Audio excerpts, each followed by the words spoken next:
আসসালামু আলাইকুম ওরহমতুল্লাহি ওবারাকাতু। আজ 21শে ভাদ্র 1428 বঙ্গাব্দ। আমি ফরহাদ আজকে হাজির হয়েছি এইচএসসি পরীক্ষার্থীদের জন্যে বাংলা প্রথম পত্র সাহিত্য পাঠ থেকে ফররুখ আহমদের পাঞ্জেরি এই পদ্যটি নিয়ে হাজির হয়েছি। তবে উচ্চারণটা হবে পদ্য। একটা আছে পদ্ম, পদ্ম ফুল, আর একটা হলো পদ্ম, এইটা হবে পদ্ম। তো তোমাদের সকলকে স্বাগত জানাচ্ছি। তো পাঞ্জেরি কবিতাটা পড়তে গেলে আসলে ফররুখ আহমেদের যে মেধা, এটা নিয়ে কিছু কথা বলতে হয়। প্রথমে পাঞ্জেরি শব্দটা নিয়ে কিছু কথা বলি। পাঞ্জেরি বলতে আসলে আমরা কি বুঝি? পাঞ্জেরি বলতে বোঝায়, এখানে কবিতাটায় বলবে এক, বুঝাবে আরেক, অর্থাৎ এটি একটি রূপক কবিতা। এটি একটি রূপক কবিতা, এক ধরনের কথা বলবে আর এক ধরনের বোঝাবে। তবে কি বোঝাবে সেটা বলে দেব।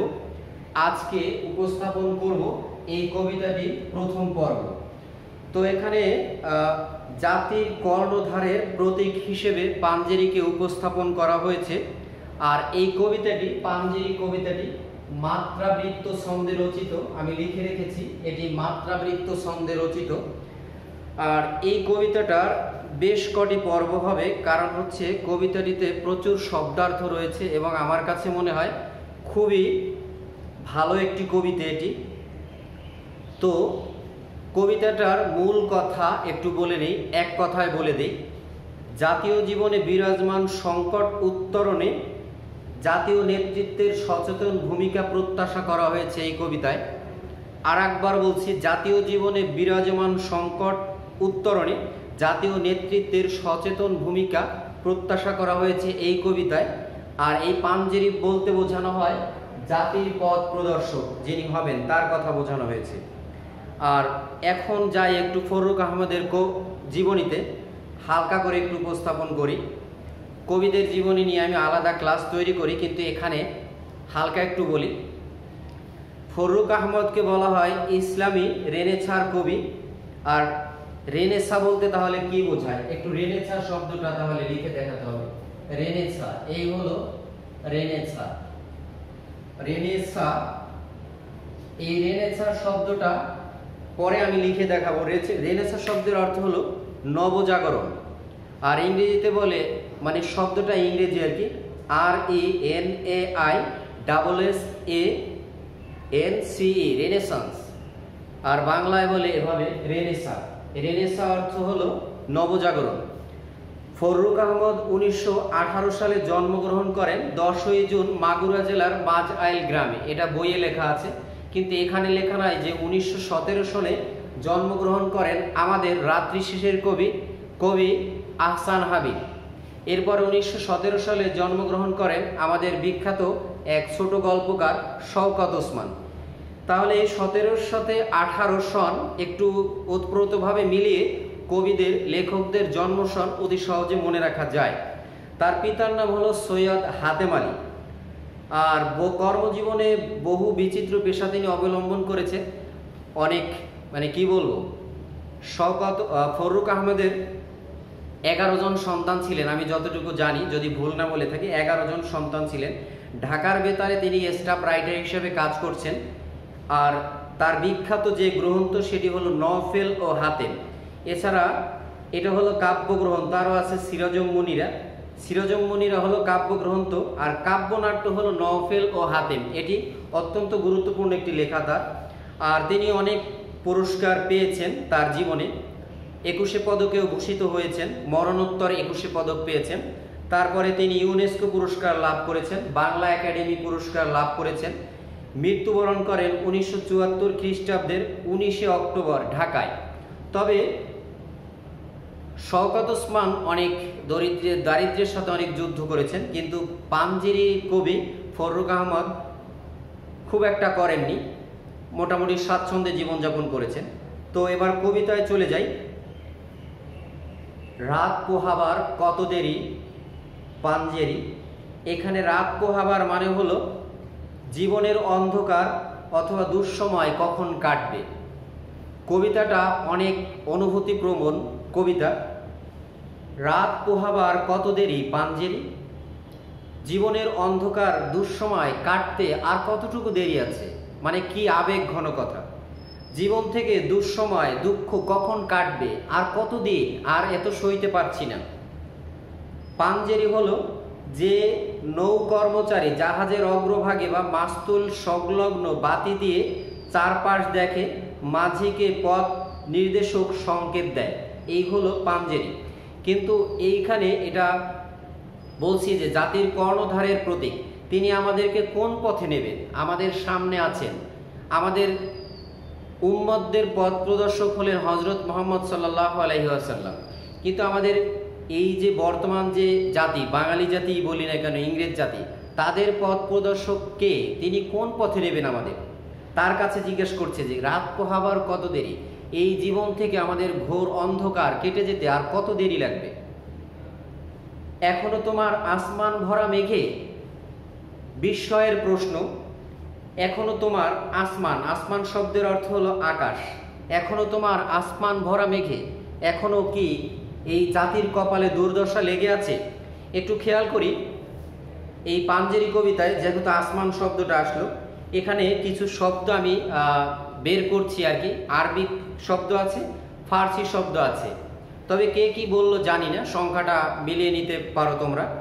আরবি শব্দ আছে যেমন সফর শব্দটি আরবি, হেলাল শব্দটি আরবি, মোরসিয়া শব্দটি আরবি, এভাবে মুসাফির, তকদির, জুলমাত, গাফলতি, মজলুম, কৈফিয়ত, তুফান, এই শব্দগুলি আরবি শব্দ।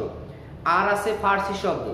ফার্সি শব্দ আছে হলো আসমান, সেতারা, সিয়া, জিন্দেগি, বাপ, খাব, পেরেশান, দরিয়া, রোনাজারি। এখানে রোনাজারি শব্দটা ভাগ আছে। রোনা শব্দটা হলো হিন্দি শব্দ, আর জারি শব্দটা হলো ফার্সি, একত্রে মিলিত হয়ে এটা ফার্সি শব্দে ব্যবহার হয় আর কি, রোনাজারি। দিল, সওদাগর, বন্দর, এই শব্দগুলি আমি ভাগ করেছি, আবার পড়ানোর সময় তো নিশ্চয়ই বলে দেব। তাহলে আসমান শব্দটা হলো ফার্সি শব্দ। এখনো তোমার আসমান ভরা মেঘে, এখনো কি তোমার এই জাতির যে আকাশ, এই আকাশে আপনি যে পথ প্রদর্শক, আপনি আমাদেরকে আলোতে নিয়ে যেতে পারেন না, এখনো মেঘ জমে আছে আকাশে। আবার বিস্ময়ের প্রশ্ন, সেতারা হেলাল এখনো ওঠেনি জেগে। সেতারা শব্দটা অর্থ হলো নক্ষত্র, নক্ষত্র তারা, আর হেলাল শব্দের অর্থ হলো চাঁদ। এখন কথা হলো যে এই হেলাল শব্দটা তাহলে কোন শব্দ, আর এই সেতারা শব্দটা কোন শব্দ। এটা আমি বলেছি যে হেলাল শব্দটা হলো আরবি শব্দ, আর সেতারা শব্দটা হলো ফার্সি শব্দ। তবে এগুলি মনে রাখা খুব কঠিন, একটু পড়ে নিতে হবে, মানে চর্চা করতে হবে, তাহলে মনে রাখা যাবে। এখনো ওঠেনি জেগে মানে হচ্ছে কি, এখানে যারা জাতির কর্ণধারের সাথে আছে, পথ প্রদর্শকের সাথে থাকে, তারা কি এখনো জেগে ওঠে নাই, যারা আমাদেরকে আলো দেবে। এখানে সেতারা বলতে পথ প্রদর্শক তো একজন নয়, একজন হলেন লিডার, লিডারদের সাথে যারা আছেন তারা, নেতার সাথে। তুমি মাছ তুলে, আবার কথা আসছে, সুন্দর কথা, তুমি মাছ তুলে আমি দাঁড় টানি ভুলে। একটা বিস্ময়ের কথা আছে যে এই বাক্যটি, মানে তুমি মাছ তুলে আমি দাঁড় টানি ভুলে, এই বাক্যটি কবি এই যে কবিতায় এটাতে 3 বার ব্যবহার করেছেন। আমি এটা খুব ভালো করে মিলিয়ে নিয়েছি, যদি আমার ভুল না হয়। তুমি মাছ তুলে আমি দাঁড় টানি ভুলে, এই বাক্যটি তিনি 3 বার ব্যবহার করেছেন। মাছ তুলে নৌকা, জাহাজ ইত্যাদিতে পাল খাটানোর দণ্ড। মাছ তুলে, আবার বলছি, মাছ তুল বলতে বোঝায় নৌকা, জাহাজ ইত্যাদিতে পাল খাটানোর দণ্ড মানে লাঠি। তুমি মাছ তুলে আমি দাঁড় টানি ভুলে। আর দাঁড় শব্দের অর্থ হলো নৌকার বড় বৈঠা। দাঁড় শব্দের অর্থ হলো নৌকার বড় বৈঠা।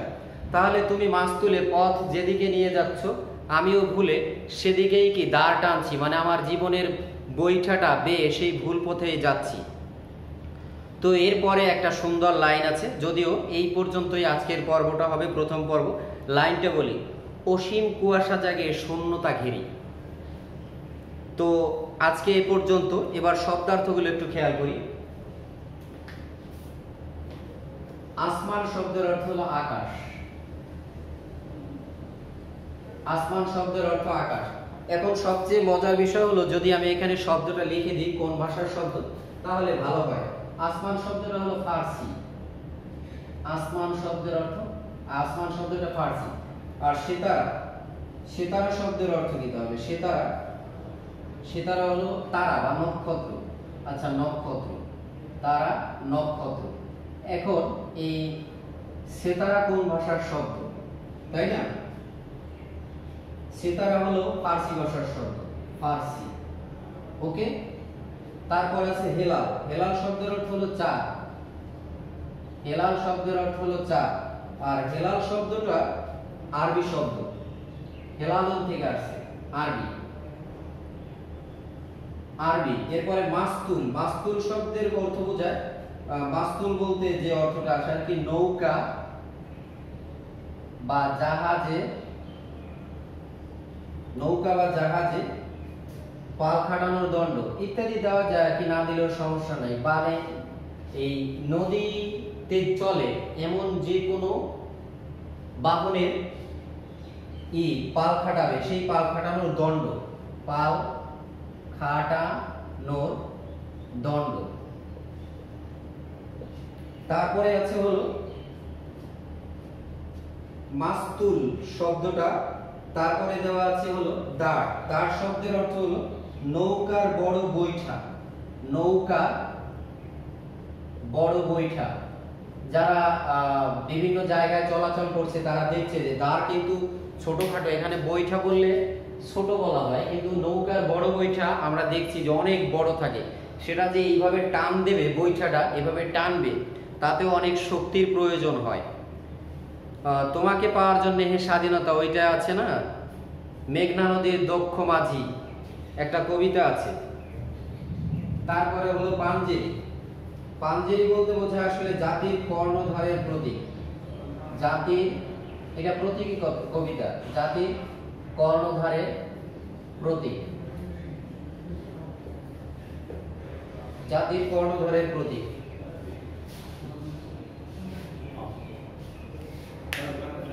জাতির কর্ণধারের প্রতীক, এইটা হলো মানে, আর আমি পাঞ্জেরি আর কি, এটা প্রতীকী যে অর্থটা আসে সেই প্রতীকী অর্থটা বলছি এখানে। মূলত প্রতীকী অর্থটা বলছি এই জন্য যে অর্থটা মূল আসে সেটা হলো যে নৌকর্মচারী জাহাজের অগ্রভাগে বা মাস্তুল সংলগ্ন বাতি দিয়ে চারপাশ দেখে, মাঝিকে পথ নির্দেশক সংকেত দেয়, তাকে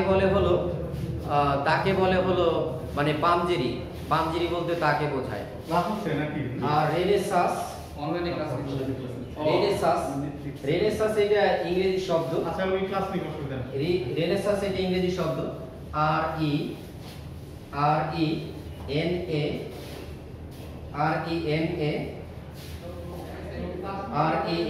A I double S A, renaissance, renaissance N C E, renaissance. এই রেনেসাঁস হলো ইংরেজি শব্দ, আর এর শাব্দিক অর্থ হলো নবজাগরণ, নবজাগরণ, ঠিক আছে, নবজাগরণ, এর শাব্দিক অর্থ হলো নবজাগরণ।